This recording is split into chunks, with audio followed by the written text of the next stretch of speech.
nel fatto che i genitori di lei soffrono almeno un po' di come abbiamo sofferto noi, perché da quella gente là non abbiamo avuto un rigo, una scritta, una parola di scusa, di conforto, di niente. Casa Antoniello, qui a Favaro Veneto, è l'abitazione dei genitori di Marco, ucciso a 47 anni insieme al piccolo Mattia di appena 2 anni nell'incidente che ha sconvolto Santo Stefano di Cadore. Ad aprirci sono i nonni Ida e Luigi. Le parole di nonno Luigi non cercano vendetta, ma restituiscono tutta la profondità di un dolore che non conosce tregua. Il valore di loro figlia, se soffrono per la loro figlia, almeno che soffrissero un attimo di come abbiamo sofferto noi. Perché il dolore non si può calcolare. Non si frangella. No, perché quel dolore è eterno. La notizia dell'incidente che ha coinvolto Angelica Hutter l'avevano vista scorrere in televisione poco prima del nostro arrivo, proprio durante il nostro telegiornale. Un colpo improvviso che ha riaperto ferite mai rimarginate, ci dice nonno Luigi. Il stesso trauma.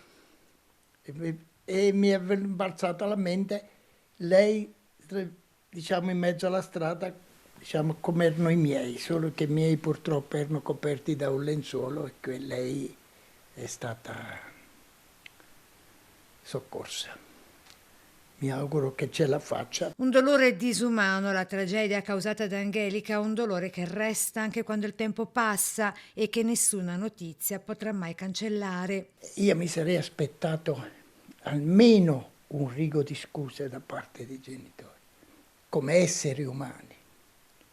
Perché se mio figlio avesse fatto anche una piccolissima parte di quelle che aveva fatto sua figlia, anche se la ritenevano malata, è stata ritenuta malata, era mio dovere chiedere scusa. Quello che ha fatto ancora, ha aumentato ancora più il dolore, più la sofferenza. La colpa, se lei era fuori, è delle leggi italiane. Dargli tutte le attenuanti possibili. E 3 omicidi in una struttura di riabilitativa per noi è stato poco. Nella casa dei nonni le fotografie dei loro cuori travolti inesorabilmente da quell'Audi nera, tutto intorno i pupazzetti del piccolo Mattia, nel segno di una mancanza incolmabile per sempre. E quello è. E noi, purtroppo per noi c'è l'ergastolo a vita. Noi vegetiamo, noi adesso non viviamo.